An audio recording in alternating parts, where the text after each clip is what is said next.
Alright, so hey guys, Killer Cave Productions, and for today's video, I'm going to be, this is going to be a review and a kind of, not in-depth, but a look into the real grade.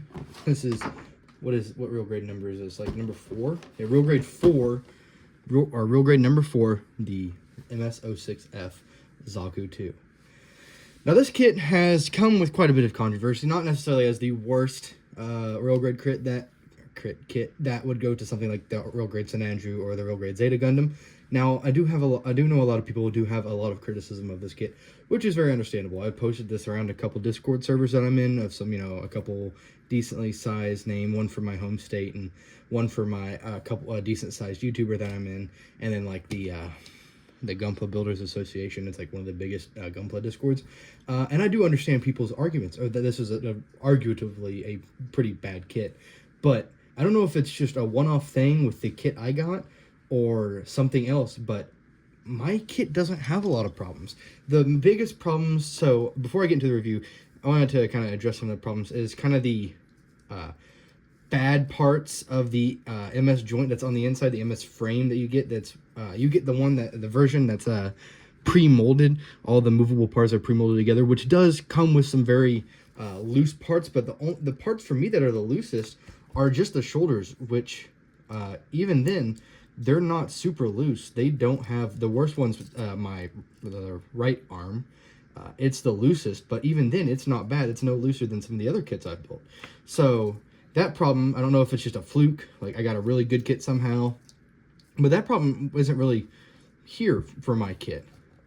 And then also the issue of the skirt armor popping off, that has happened quite a bit, but it's not hard to deal with. It'll pop off while you're trying to pose it. It's just And I think the worst feature of this kit, though, are the superposable hands it comes with. They are very bad. They're very flimsy, very easy to come apart. Both of them come apart on me all the time when I was trying to pose them. But I think it's pretty good. And the bazooka is really bad. The holding hand, it's not pointed down as some of the newer ones are, and the hand doesn't have a lot of room to move. So this is just really not that great when he's holding it. It feels like you're about to break it when you're trying to put him into a position like this. But yeah, those are kind of the concerns. I know a lot of people, loose joints, really bad skirt armor. These parts are really, really hard to put on, and yeah, they're annoying, but they weren't hard. I find go to my shelf real quick. I find the Master Grade Zaku 2. I only have Char's Zaku 2. I don't have the regular Master Grade Zaku 2. I found that these were much harder to put on than the real grades. The real grades I had a breeze with. They slid right onto the little on these little springs and right onto the tubing on this. The Master Grade, it took a lot of pressure and work for me to get those tubings on. So I had a lot of problems with the Master Grade. Real grade, I didn't have that many problems with, which is very surprising because I heard a lot of people complain about that, how bad the tubing is and stuff. I didn't have too many problems with it. So, like I said, it might vary per kit. Someone could buy this and get a really bad kit, which is very unfortunate because I think this is one of the best Zakus that there is. Definitely not better than the Revive or the Requiem for Vengeance Zakus, but I like the design of this one probably the most out of all my Zakus. The realistic look, because I'm also a military collector, so I like the more realistic look of this. Now, getting into the regular review portion of this, it's a Zaku. I mean, we all know, if you're new to Gunpla, this is the Zeon's main, the Zeon Federation. They're the Zeon Federation. I don't even know what to call them. Zeon Federation, whatever you would call them. Zeon, the Principality of Zeon. Crap, I'm sorry, I'm stupid. The Principality of Zeon, this is their main mobile suit from Gundam. This is the MS06. There was the MS05, which was the Zaku 1. This is the Zaku 2. This is what you see throughout all the show. This is like their grunt suit. This is what you see Char Aznavour pilot a red version of. This is like the quintessential bad guy mobile suit. Just kind of supposed to look very enemy-like. They take a lot of inspiration from German aspects during World War II, which is really evident on like the Gyaradoga, the Gyara Zulu, the Zaku 2 FZ from 0083 with the Fritz helm. But I love this kit. I love the Zaku. I think this kit is a very good kit. Articulation wise, it's pretty okay. I mean, you can get the arms up in a very good articulation. Getting things like just kind of posing it though kind of feels weird. Like I said, it does feel a little loose, but I haven't had any problems. Like, I haven't had it where I try to pose something and the arm falls or anything. I haven't had that problem. I think the worst problem with this is the gap between the right arm and the body. I think that gap is very large and it just looks strange. The leg articulation is very nice.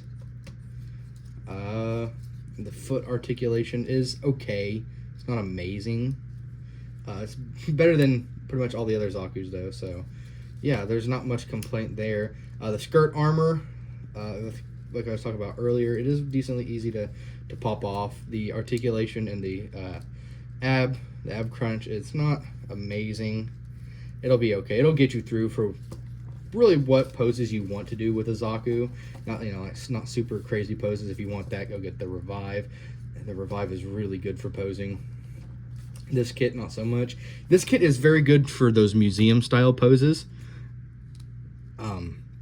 You know, get them in that one pose that looks good and put them on a shelf. This kit is very good for that.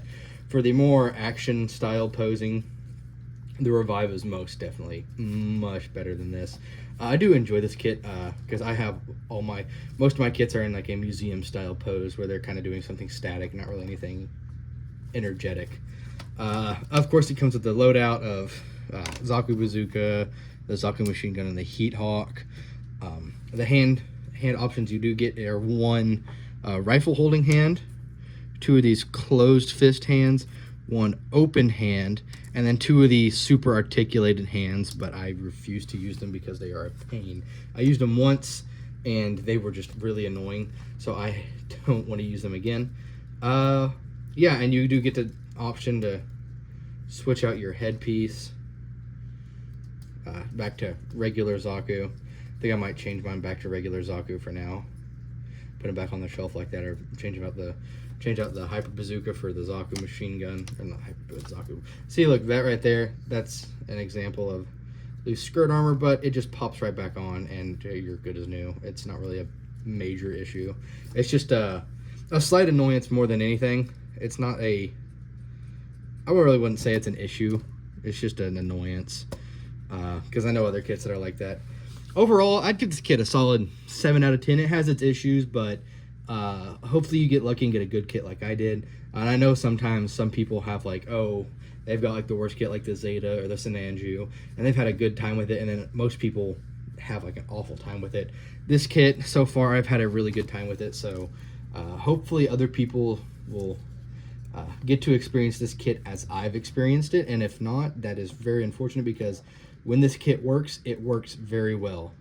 Unbalancing is kind of an issue. It's not the best, it's not the most balanced kit, so getting it into some standing poses is sometimes hard, but it's not super hard.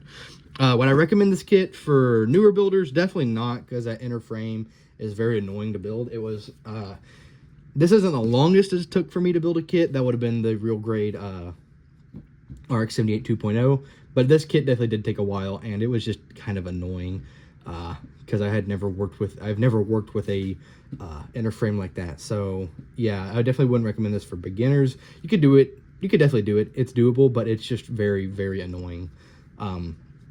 Anyways, I hope you guys enjoyed this video, and I'll see you guys in the next one.